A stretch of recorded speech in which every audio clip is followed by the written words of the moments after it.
நம்ம ஏற்கனவே திருவிடைக்களி முருகனை பத்தி பேசிட்டு இருந்தோம். இப்ப முருகப்பெருமானின் திருவிளையாடல்கள் நடைபெற்ற ஆறுபடை வீடுகளை தவிர அவரது காலடிப்பட்ட தலங்கள் 3 மட்டுமே. அதில் ஒன்று பாவ விமோசனம் பெறுவதற்காக முருகன் தவமாய் இயற்றிய இடம்தான் திருவிடைக்களி.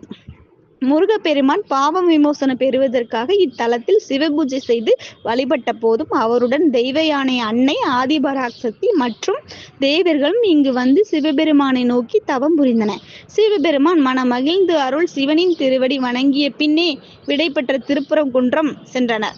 இவ்வாறு விடைபெற்று சென்றதால் இத்தலம் திருவிடைக்களி என பெயர் பெற்றது. ஸோ நாங்கள் இப்போ கோயிலுக்கு போகிற ஸ்தலங்களை பற்றிலாம் உங்களோட போடுறோம். அது மட்டும் இல்லாமல் எங்கள் வீட்டில் நடக்கிற அன்றாட நிகழ்ச்சிகள், நாங்கள் வெளியில் ட்ராவல் பண்ணுறது, ஸோ எங்களால் இது எல்லாத்தையும் உங்களோட பகிரலான் இருக்கோம். பிடிச்சிருந்தா லைக் பண்ணுங்கள், ஷேர் பண்ணுங்கள், சப்ஸ்கிரைப் பண்ணுங்கள்.